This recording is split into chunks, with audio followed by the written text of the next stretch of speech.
Buongiorno a tutti, bentrovati.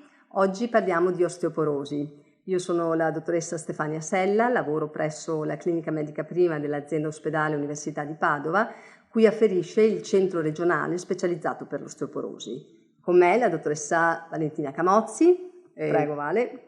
Valentina Camozzi, lavoro da anni presso l'unità operativa di endocrinologia, sempre dell'azienda ospedale Università di Padova, referente per malattie delle paratiroidi e osteoporosi per la medesima unità operativa. Buongiorno a tutti. Stefania, ma ascolta, l'osteoporosi fa male, fa dolore? L'osteoporosi è una malattia piuttosto subdola, è una malattia che viene anche definita malattia silente, perché non dà segno di sé finché non compare la frattura. Si tratta di una malattia che interessa l'intero scheletro, una malattia sistemica che si associa a una riduzione della densità ossea e quindi una riduzione della robustezza delle ossa, che diventano fragili e quindi più a rischio di andare incontro a un evento fratturativo. Per traumi peraltro banali, pensate ad esempio alla donna che va incontro a una frattura vertebrale in seguito al sollevamento di un peso, ad esempio la borsa della spesa piuttosto che il vaso di fiori, o al paziente che va incontro a una frattura costale in seguito a un colpo di tosse, a un banale colpo di tosse o a un abbraccio. Quindi fratture per traumi non efficienti che da soli non giustificherebbero la frattura, a meno che sottostante non ci sia una patologia fragilizzante dello scheletro. Quindi nel momento in cui c'è il dolore c'è già stata la frattura e quindi siamo già di fronte a un quadro di osteoporosi severa. È importante agire precocemente, andare a individuare quelli che sono i fattori e le condizioni di rischio di sviluppare la malattia.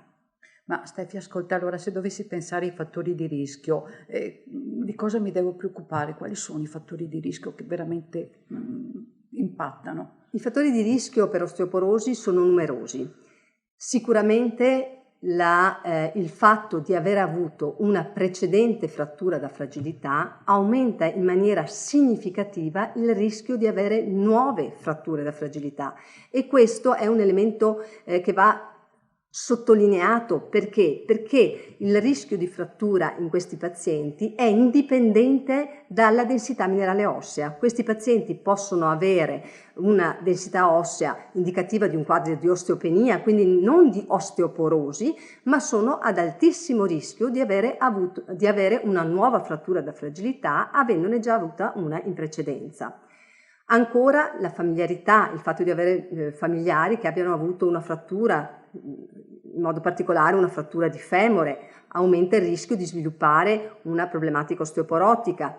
La menopausa precoce o i periodi prolungati di amenorrea, pensiamo alle giovani donne con problemi, con disturbi dell'alimentazione, con problemi di anoressia. Ancora la riduzione della massa ossea, ancora l'età. L'età è in grado di aumentare il rischio di osteoporosi e di fratture, sia perché appunto riduce la massa ossea, ma anche perché si accompagna a una serie di fattori, pensiamo ai disturbi dell'equilibrio, pensiamo ai deficit visivi, pensiamo all'instabilità nella marcia, che aumentano in maniera significativa il rischio di caduta. Accanto, a questi fattori non dobbiamo dimenticare che chi ha un ridotto introito alimentare di calcio, chi ha una scarsa esposizione al sole, chi ha un abuso alcolico o un'abitudine al fumo e ancora chi ha una ridotta attività fisica sono a rischio di sviluppare la patologia.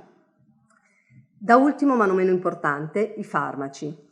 Ci sono delle categorie di farmaci che aumentano in maniera drammatica il rischio di frattura. Tra questi sicuramente il cortisone.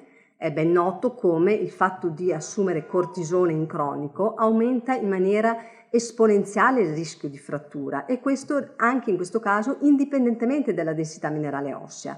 Il paziente può avere un quadro di densitometrico normale, ma proprio per le alterazioni dell'architettura dello scheletro indotte dal cortisone è ad alto rischio di fratturarsi. Un'altra categoria di farmaci da considerare, i farmaci che vengono utilizzati oggi per il carcinoma della prostata e per il carcinoma della mammella, impattano in maniera significativa negativamente sulla salute ossea. Poi ci sono una serie di malattie che si associano all'osteoporosi, quindi malattie endocrine, l'ipertiroidismo, l'iperparatiroidismo, malattie gastrointestinali, tutte le forme di malassorbimento, pensiamo alla malattia celiaca, alle malattie infiammatorie intestinali, l'insufficienza renale, l'ipercalciuria, le malattie ematiche come la talassemia. Ci sono tantissime patologie che si associano a un quadro di fragilità ossea. Ma allora Stefania, ascolta, è un problema solo femminile o è anche un problema maschile? In realtà l'osteoporosi rappresenta un grave problema di salute pubblica anche nell'uomo. È vero che l'osteoporosi è meno frequente nell'uomo rispetto alla donna. A fronte di 3,5 milioni di donne affette da osteoporosi in Italia, abbiamo 1 milione di uomini affetti da osteoporosi. Ma le conseguenze nell'uomo sono molto più gravi rispetto a quelle che sono le conseguenze dell'osteoporosi nella donna, sia in termini di mortalità, sia in termini di disabilità. Molto spesso nell'uomo l'osteoporosi riconosce una causa secondaria. Purtroppo oggi l'osteoporosi maschile, molto di più dell'osteoporosi femminile, è sottodiagnosticata e sottotrattata. E quindi facciamo un passo in avanti. Adesso chiedo io qualcosa a te, Valentina. C'è una prevenzione per l'osteoporosi? Sì, direi di sì. Direi che la prevenzione, e quindi per pensare alla salute dell'osso, deve essere un pensiero che dobbiamo avere da quando nasciamo a quando moriamo. E in primis lo stile di vita. È importantissimo l'esercizio fisico, l'adeguata alimentazione, l'esposizione al sole. Adeguata alimentazione perché? Perché l'apporto di calcio che io trovo francamente molto espressa nei latticini, ma non solo, abbiamo un calcio anche nei vari semi, nei legumi, nei cereali, nell'acqua, anche quella del rubinetto. Non ho bisogno di assumere 1 litro di latte per mettere dentro quel grammo di calcio o anche di più, perché l'apporto di calcio cambia nel corso della vita. Devo darne di più in fase di accrescimento e di più quando divento vecchio, perché da vecchio assorbo meno calcio e quindi devo aumentare l'apporto alimentare. Devo tener conto dell'esercizio fisico perché esercizio fisico, sviluppo l'osso, la camminata a passo allegro, lo sport per il ragazzo è importante per raggiungere un adeguato picco di massa ossea e poi per mantenere uno stato di salute ossea buona, perché basta la semplice camminata, i 30 minuti di passo allegro, non il passo da vetrina, perché il weight bearing, quindi il carico meccanico, stimola l'osteoformazione e quindi è importante in fase di accrescimento, ma anche dopo per tutto l'arco della nostra vita. È importante per la muscolatura, lo sviluppo, l'associazione dell'apparato osteo-muscolo-scheletrico è importante, sviluppo bene il muscolo, un muscolo che poi mi porto avanti nel corso della vita, che poi mi porto avanti da vecchio, quando viene meno tutto quel sistema di equilibrio per 2000 motivi e le comorbidità che si associano poi andando avanti con l'età, francamente. L'esposizione al sole perché? Perché mi garantisce un adeguato apporto, un'adeguata formazione di vitamina D. Quindi non si chiedono grandi cose per la prevenzione, però è un atteggiamento, uno stile di vita che deve essere mantenuto per tutta la vita, da quando nasco a quando muoio. Purtroppo i bambini, i ragazzi adesso fanno tante volte sport al chiuso, in palestra, oppure di notte vanno a correre lungo le strade, cioè lungo i percorsi che sono stabiliti, però si vive molto dentro, molto al chiuso rispetto a quello che era una volta. E siamo molto abituati ad una vita più sedentaria per certi aspetti di quanto non fosse in passato, fermo restando che essendo aumentata la vita media adesso ci troviamo con più problemi di pazienti anziani da gestire, anche perché morendo prima una volta non c'era questo problema della fragilità ossea.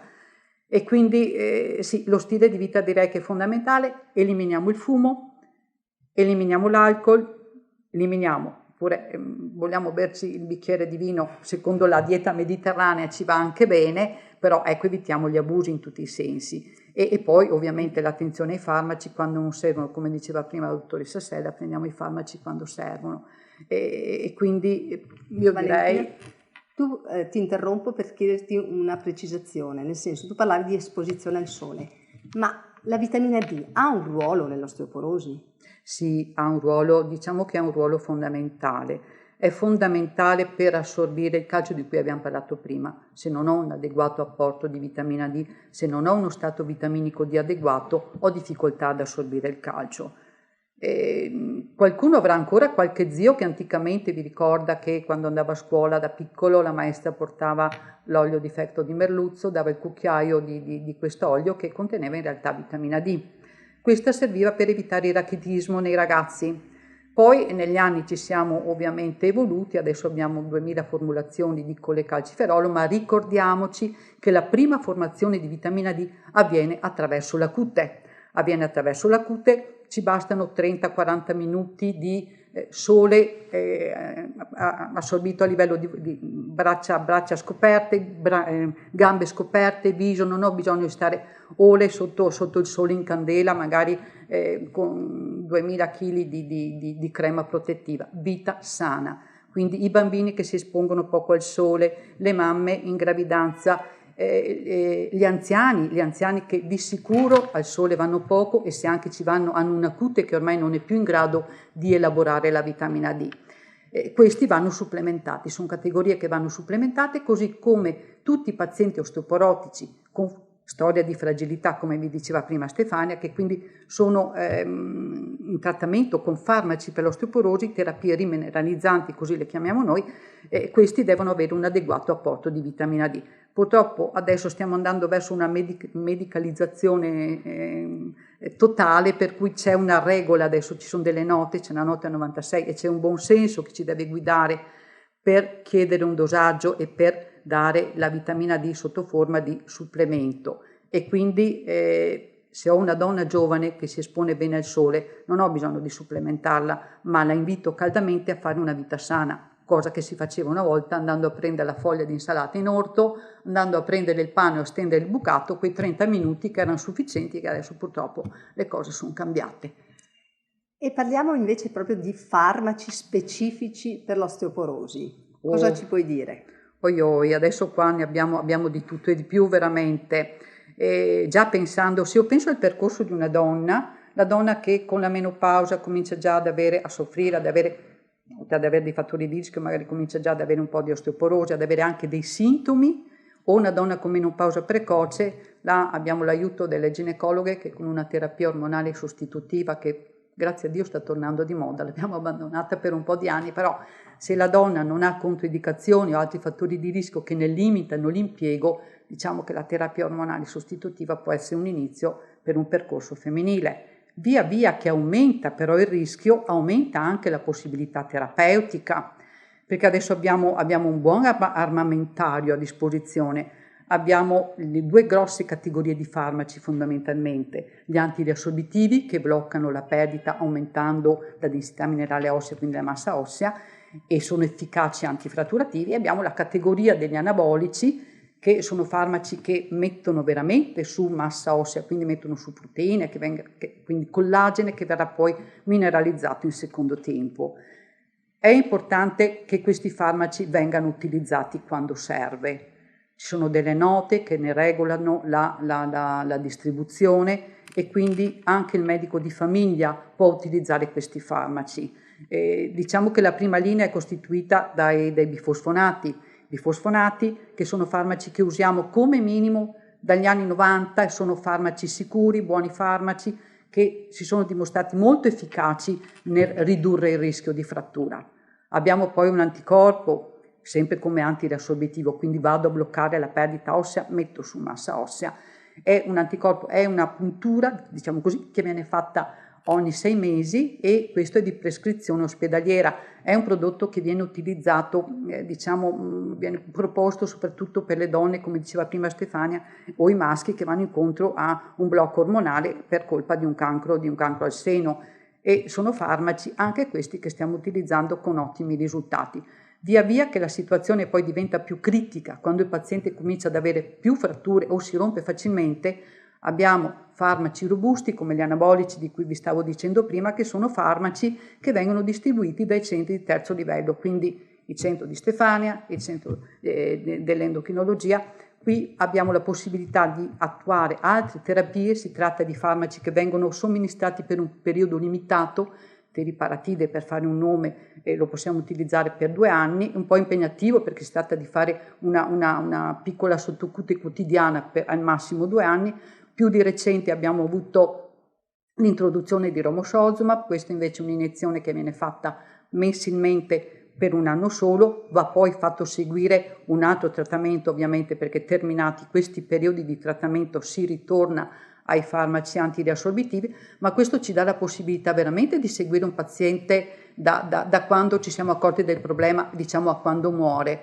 E quando muore abbiamo visto la vita media si è allungata, quindi se io mi prendo in carico una donna di 55 anni, adesso vita media cos'è? 85, devo pensare ai prossimi 30 anni di questa donna o eventualmente anche del maschio, se riesco ad arrivare anche al maschio. Quindi Stefania, se volessimo concludere, come potremmo concludere queste pillole Allora, vi abbiamo dato degli spunti per il tempo che abbiamo a disposizione su una patologia che è fortemente impattante non solo in termini di costi, ma proprio in termini di qualità di vita per i pazienti. Quindi l'importante è individuare i fattori di rischio,